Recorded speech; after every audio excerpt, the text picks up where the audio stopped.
Listen carefully, because what you're about to hear can permanently change the way you speak, and, therefore, the way you live. You don't need to beg God. You need to speak with the voice of God.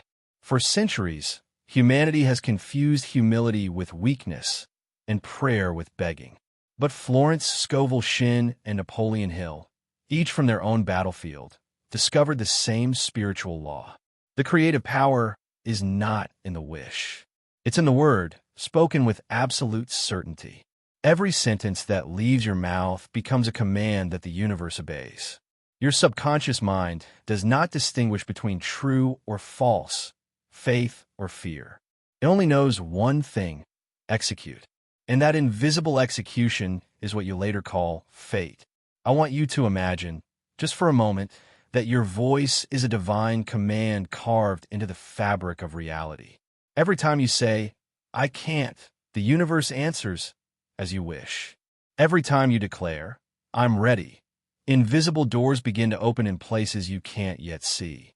Your current life is not a punishment, and it is not luck. It's the exact sum of your spoken decrees. Napoleon Hill called it autosuggestion, the act of repeating what you desire with such faith that your mind accepts it as reality. Florence called it the creative word, the voice of God, speaking through you. Both spoke of the same eternal principle. Your word is law in your world. Close your eyes for a second and listen to your own inner dialogue. What tone does it have? The tone of someone who commands their destiny, or of someone who begs for it? If your word is the seed of your miracle, then this is the moment you stop whispering from lack and start speaking with divine authority. Because from today on, you are not going to keep asking. You're going to remember who is in charge inside you. You've heard it thousands of times. Life is hard. Money doesn't come easy. Love always hurts. And without noticing, those phrases became the background music of your existence. The language you use every day is not innocent. Every word is a vibrating seed you plant in the garden of your mind, and your obedient mind makes it grow with mathematical precision. When you say, "I'm tired of fighting," the universe hears, "Keep giving me more battles."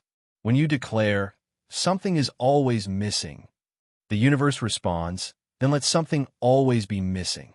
Even when you pray, "Please, God, help me," the energy behind that please is the energy of someone who doesn't have, who doubts, who waits from a place of scarcity. Florence Scovel Shinn said that every word is a mental image, and what you imagine, you create. Napoleon Hill confirmed it. Whatever the mind can conceive and believe, it can achieve. But there is something deeper that very few understand. Whatever the mind pronounces, the soul executes. Think for a moment. How many times have you repeated phrases like, "It's hard for me to make money. Nothing ever works out for me. Nobody really values me"? Each time you said it, you weren't just complaining. You were signing a contract. You were issuing a decree of continuity. Without realizing it, you have been extending the life of the very story you wanted to escape from. Your mouth became the safest prison of the enemy. The walls of that prison are your own phrases. And the key that could open the door has been sitting on your tongue this whole time. The language of lack is subtle. Sometimes it disguises itself as modesty. "I don't need much, just a little is fine." Other times, it hides behind so-called prudence. It's better not to expect too much. Day after day, you neutralize your own power with phrases that sound harmless, but are precise orders to the universe. Keep me small. Keep me limited. Keep me afraid. Napoleon Hill noticed that the most successful men on the planet had one thing in common. They spoke in statements of certainty. They didn't say, "I hope I make it one day." They said, "I've decided. It's done." Florence, from her spiritual wisdom, translated it like this: your word is your magic wand. Every time you speak, you cast a spell over your life. The day you start really listening to your own inner dialogue, you'll realize you've spent years praying the prayer of scarcity. Not because you're bad, not because you're weak, but because you heard those same phrases from people you loved, parents, teachers, society, and you copied the code. But today, here, with this message reaching you through Napoleon Inspires, that code is breaking. Because if your word chained you, it will be your word that sets you free. If what you're hearing right now is waking something up inside you, it's not an accident. This message has reached you by divine timing, not by coincidence. This channel, Napoleon Inspires, is not entertainment. Every teaching here is a key designed to unlock a door in your consciousness. So if you feel like this message has spoken directly to your soul, that's a sign. You're ready. Now, I want to tell you a story. Many years ago, in the gray, rainy chaos of New York, a woman named Evelyn Parker climbed a staircase with a broken soul. Her steps were slow, as if every stair weighed a decade. In her purse, she carried an overdue bill, a letter of eviction, and a heart full of prayers that never seemed to be answered. When she sat down in front of her spiritual mentor, her eyes looked like someone who had prayed too much and received too little. "Miss Shinn," she said, "I've been asking God for months to change my luck, but it feels like He doesn't hear me." There was a long silence. Then came the answer that changed her life forever. "Evelyn, God is not ignoring your prayers. He's just waiting for you to remember your authority to command." "Command?" she whispered. "Yes," came the reply. "You've been begging from your lack when you were created to decree from your divinity." She asked Evelyn to stop begging for a chance and instead start commanding her good with precision. For 9 consecutive mornings before the sun came up, Evelyn did something new. She placed her hand over her heart, stood in the quiet of her tiny room, and declared in a firm, steady voice, "I command divine abundance to flow to me now from all visible and invisible sources. My word is law in my world." She wasn't begging. She wasn't wondering. She just knew, and the universe responded. On the 10th day, a letter arrived from Chicago. A distant aunt who had recently passed away left Evelyn a small property, valued at almost the exact amount she had been needing. When Evelyn read that letter, she cried. Not out of shock, but out of recognition. She knew it wasn't luck. It was spiritual law in motion. Her miracle didn't start the day the money came. Her miracle started the day her word changed its tone. And just like Evelyn, you, too, can turn your prayers into divine commands. Not because you're better than anyone else, but because you're finally remembering who you are, a living extension of the creative power of God. There are invisible laws holding this universe with the same exactness with which gravity holds your body to the earth. One of the most powerful is this, the law of divine command. Florence Scovel Shinn taught it with gentleness. Napoleon Hill explained it with logic. But both pointed to the same truth. Your words are electromagnetic forces that shape matter.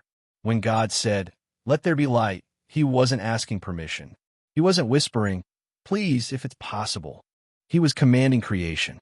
And that same creative breath was placed inside you. That's why Scripture doesn't say, "God thought light." It says, "God said." The thought begins the process. The word brings it down into form. Napoleon Hill called it directed autosuggestion, the process by which your subconscious accepts an order and begins moving the mental and physical universe to fulfill it. Florence described it as the divine word expressed through human lips. Both agreed on something essential. There is no power in desire without word, and there is no power in word without conviction. Every time you say a phrase, you release a frequency. That frequency leaves you, travels through the invisible field, and attracts to itself more of the same. If you say, "I can't," you broadcast the vibration of limitation, and your subconscious does everything it can to prove you right. If you say, "I command my path to open," the same force that moves the planets begins rearranging circumstances on your behalf.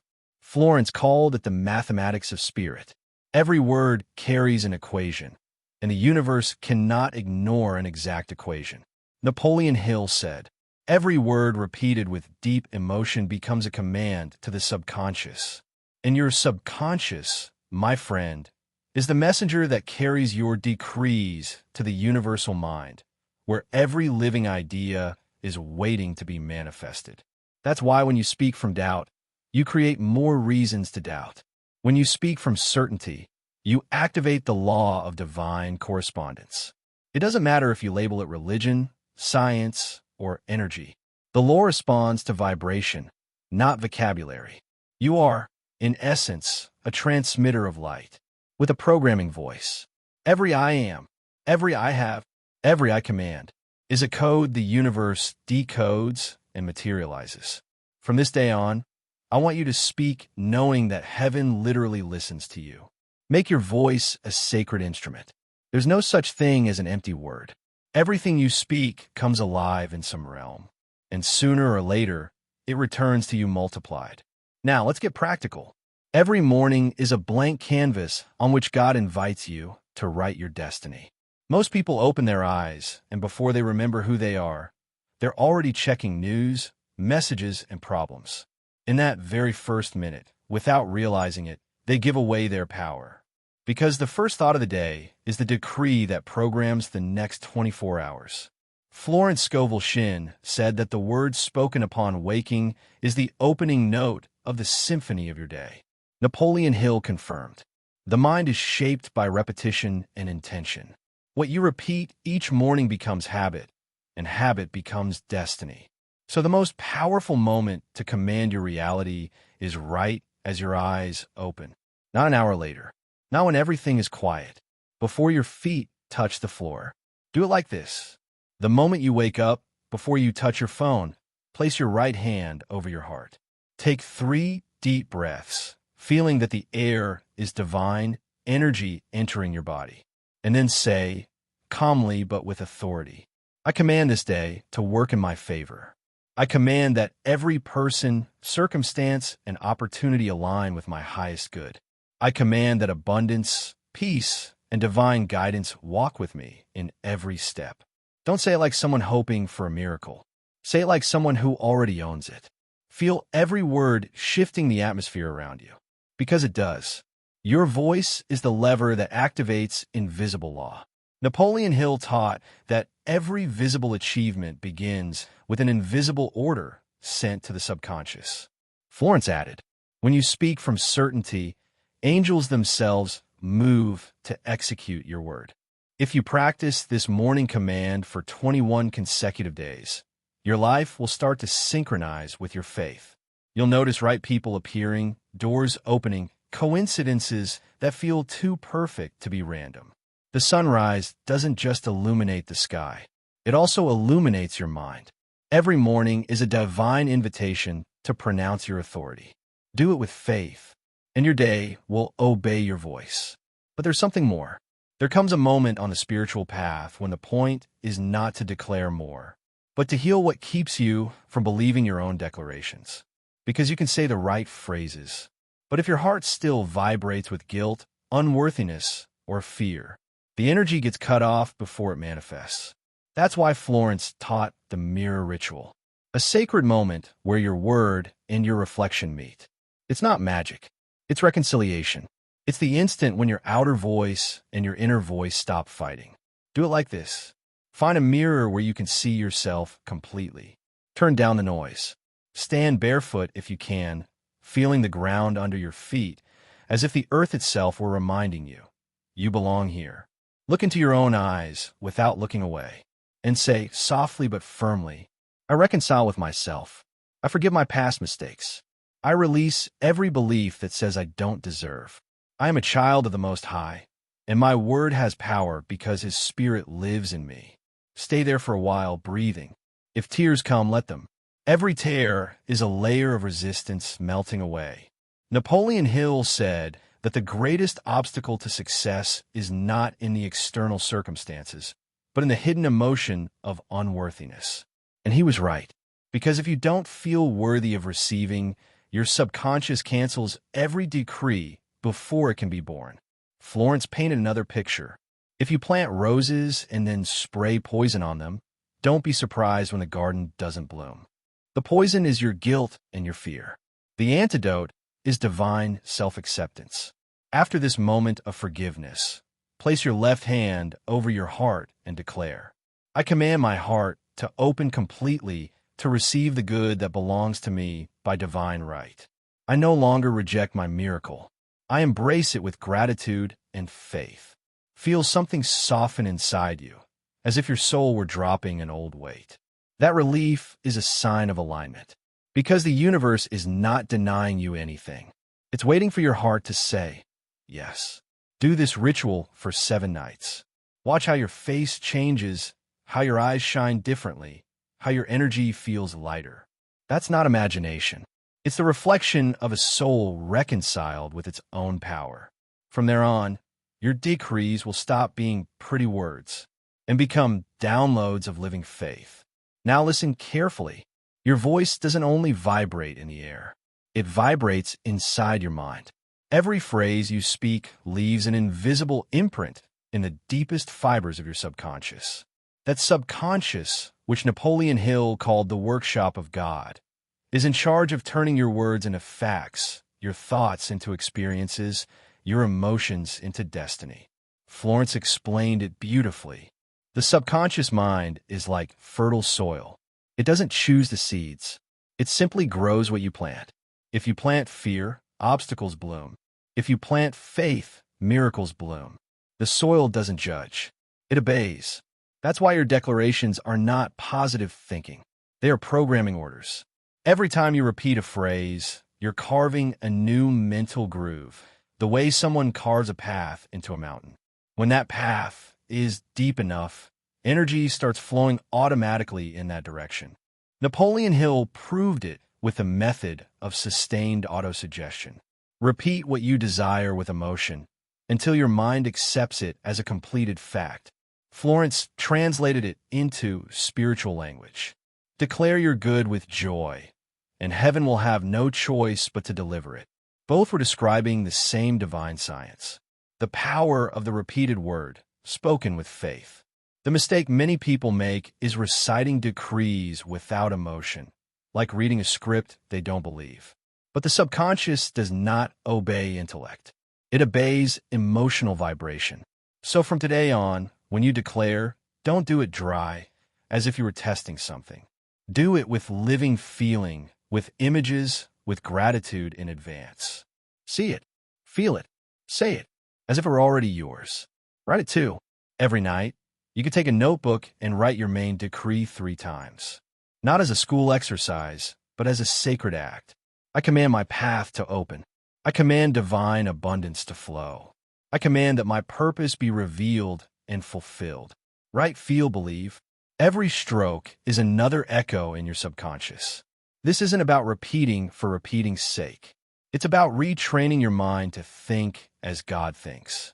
In certainty, in abundance, in continuous creation.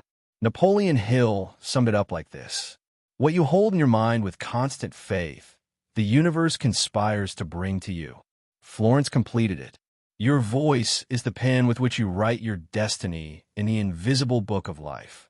Now, I want you to close your eyes for a moment and feel the air entering your lungs like a golden current, cleansing away every trace of doubt.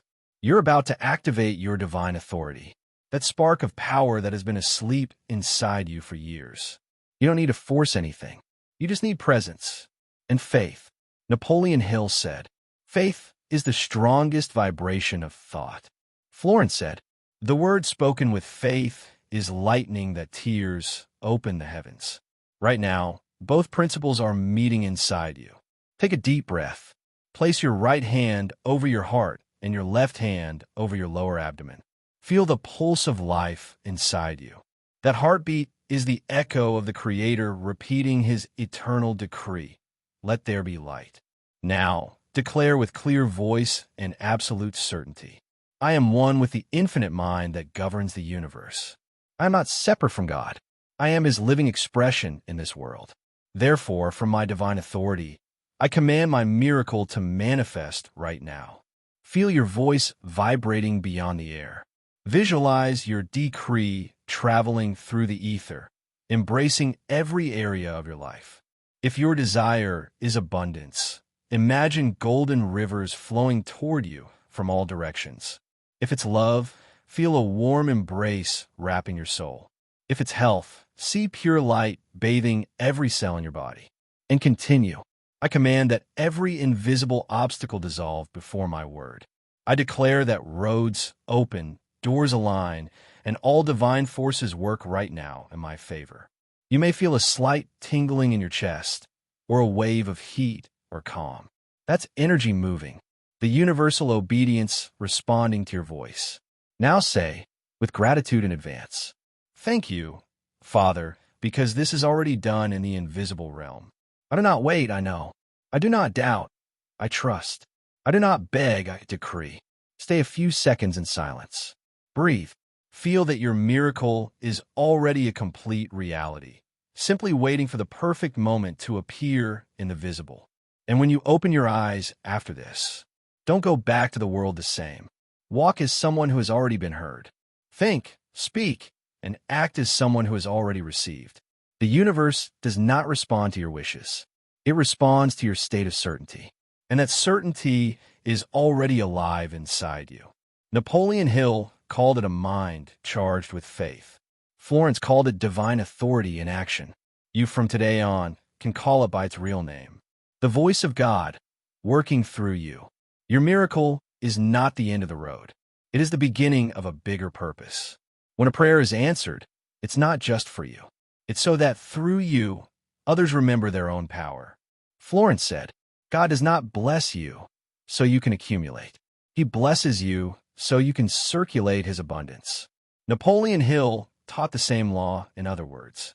The one who truly prospers is the one who contributes to the progress of others.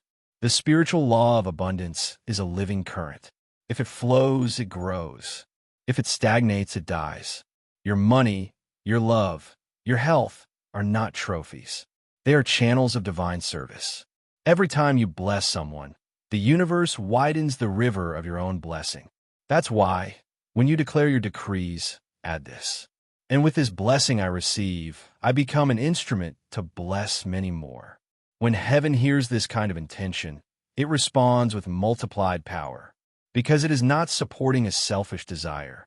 It's supporting a universal purpose. Imagine a lamp turned on in a dark room. The light doesn't choose who to shine on. It just shines. You're that lamp.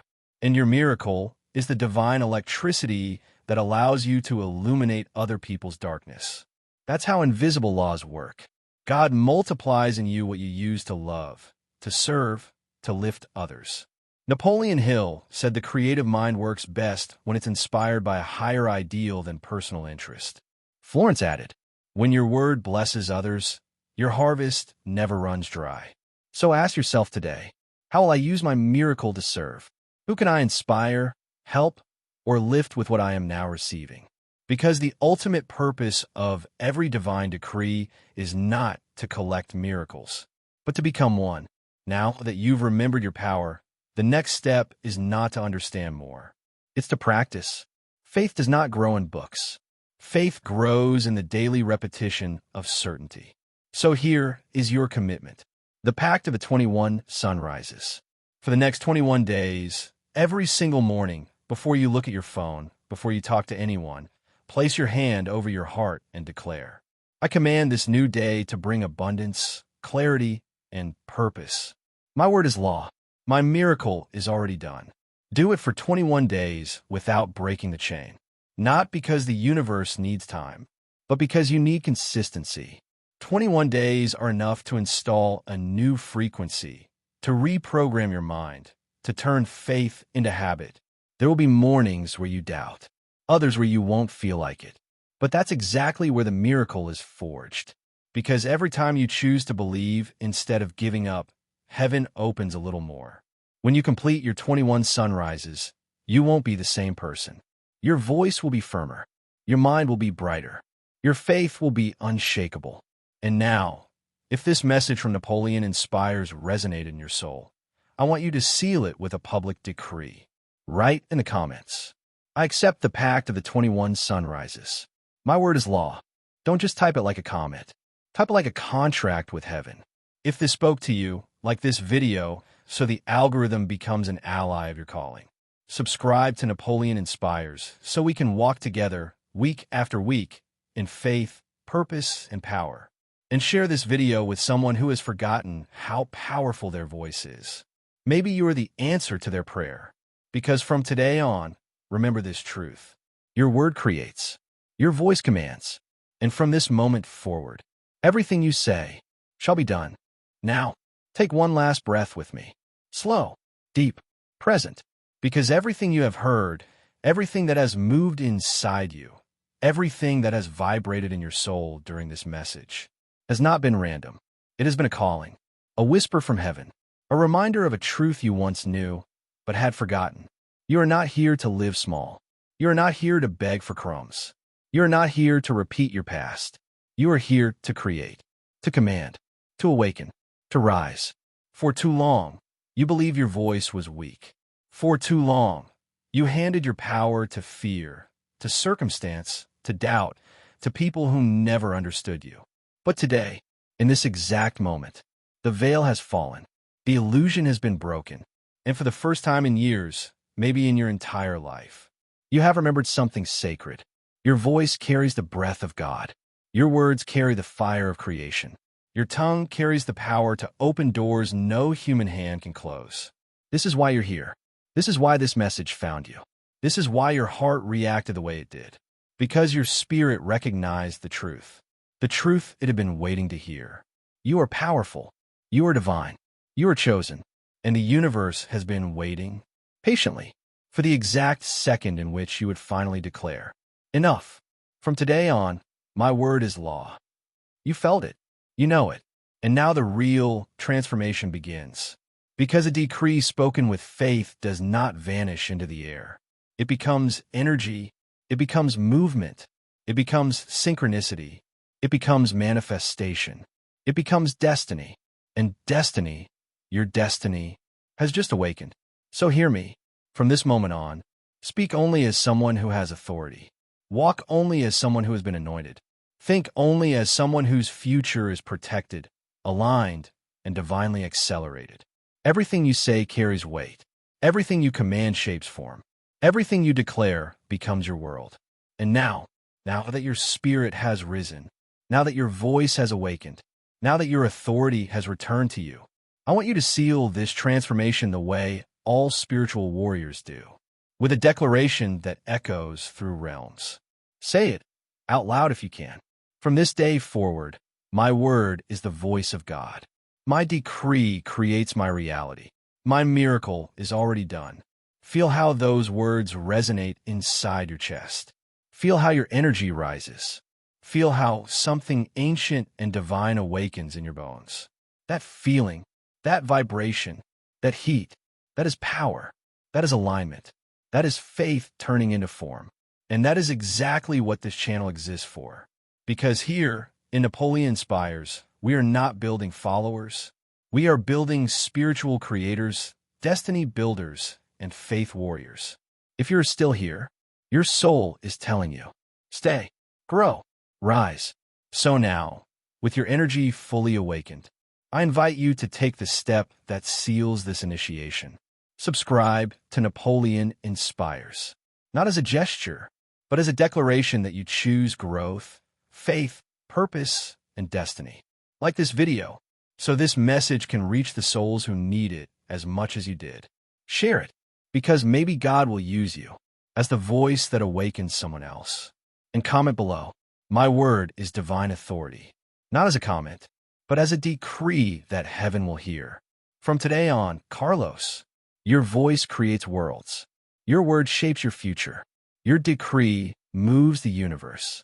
And remember this, when you speak with certainty, the universe obeys. When you command with faith, the heavens move. And when you awaken your divine voice, nothing in creation can resist you. Welcome to your new life. Welcome to your power. Welcome to Napoleon Inspires.